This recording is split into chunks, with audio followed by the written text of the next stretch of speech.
Everything was once only imagined. Now tonight, find out exactly what you, not what they think you ought to want, what you want. Ask no one's permission. You don't need any man's permission. You don't need your own decision. What do I want? Now what would it be like if it were true? What would I feel like were it true? Now catch the mood and try to give that mood all the sensory vividness of reality, all the tones of reality, and then sleep in it, just as though it were true. And then await the inevitable. The inevitable is you're going to resurrect it and objectify it on the screen of space. And then the world will call it real. And they may not believe you. It doesn't really matter. If you tell them it came to pass because you simply imagined it. Now, they'll point to the series of events that led up to it. And they will give credit to the bridge of incident across which you walked towards the fulfillment of that state. And they'll point out some physical thing that was the cause. No, the cause is invisible, or the cause is God. And God is invisible to mortal eye. Who knows what you're imagining? No one knows. But you can sit down and imagine, and no one can stop you from doing it. But can you give reality to the imagined state? If you do, yes, a bridge of incident will appear in your world. And you'll walk across some series of events leading up to the fulfillment of the imaginal state. But don't give causation to any physical step that you took towards the fulfillment of it. You imagined yourself having a marvelous business. And then comes the day a building is for sale, and you haven't a nickel towards it. And not a total stranger, but a man comes in and asks you quite in a friendly manner, are you going to buy it? And knowing you don't have a penny, you say to him, as you would a friend to a friend, with what? And then he said, well, I have money. It's only in the bank drawing nothing. You say, but I have no collateral. Well, he said, I watch you. You're an honest person. Your family, they're honest. I think they are. Would you like me to buy it for you? I'll get my lawyer to bid for it. If they knew that I'm bidding, that I have money, they'll bid me up. And so I get it at the very lowest price by getting a lawyer who represents more than one client, and they do not know who he represents, and he'll bid for it. Are you willing to take it regardless of the price? And you say, yes, I'll take it. But I have no collateral. All I need is your signature, that you will simply pay 6% on whatever the price is, and then reduce that principal over a period of 10 years. Agreed? Yes. But then sign this, and we'll see if we can buy it. That day, you owned the building. And you didn't have one nickel when you owned the building that day. You only had your signature on a piece of paper. At the end of 10 years, you repaid the man his principal. You reduce it every year, paying him 6% on the remaining principal, and reduce the entire thing at the end of 10 years. That man dies 20 years later and leaves you $150,000 in cash, tax-free, and a couple of homes and many personal belongings. In the meanwhile, you continue in that business, and it multiplies and multiplies.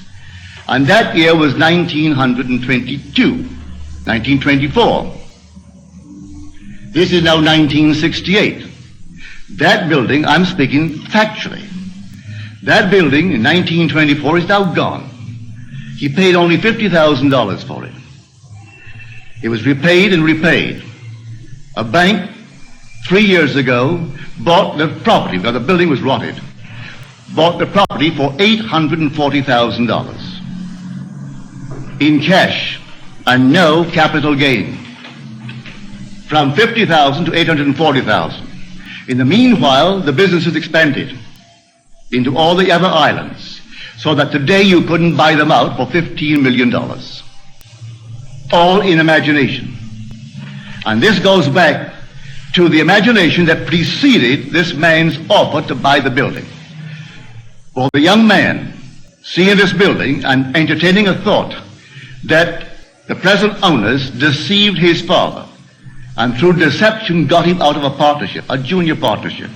And he was moved not to get even, but to prove that he really had something within him and could be a success in spite of their deception. And so, every day he would see on that marquee, not their name, but his own family's name.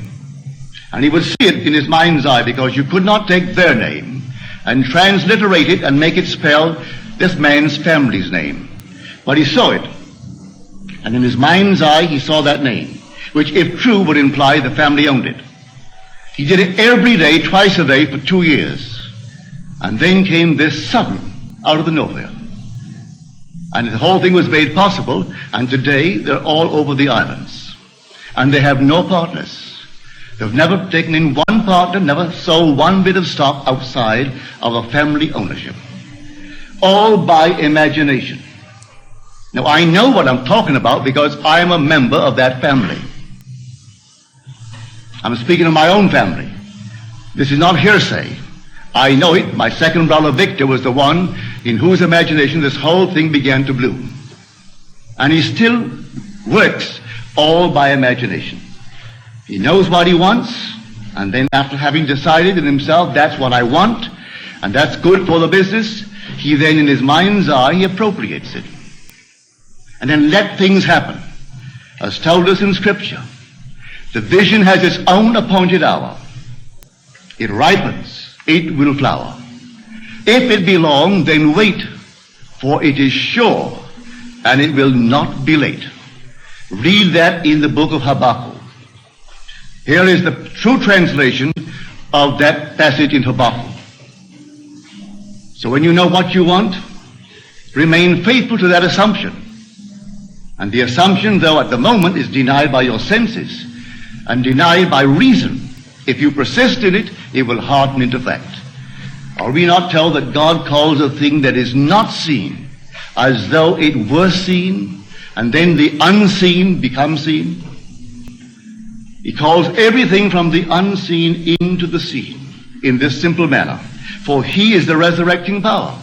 So if I assume that I am, I don't have to have evidence to support it. I assume that I am. I am what? Well, I name it. And having given it a name, given it form, given it definition, remaining in it, I resurrect it. So I know what I'm talking about. All I need from you is the acceptance of it. Will you believe it? Will you believe that with God all things are possible? Will you believe that all things are possible to men?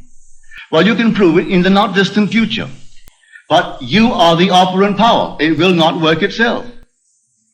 If you dare to assume this very night that you have a better job than you now hold, or that you have a larger income, you may be fired tomorrow. Don't be concerned.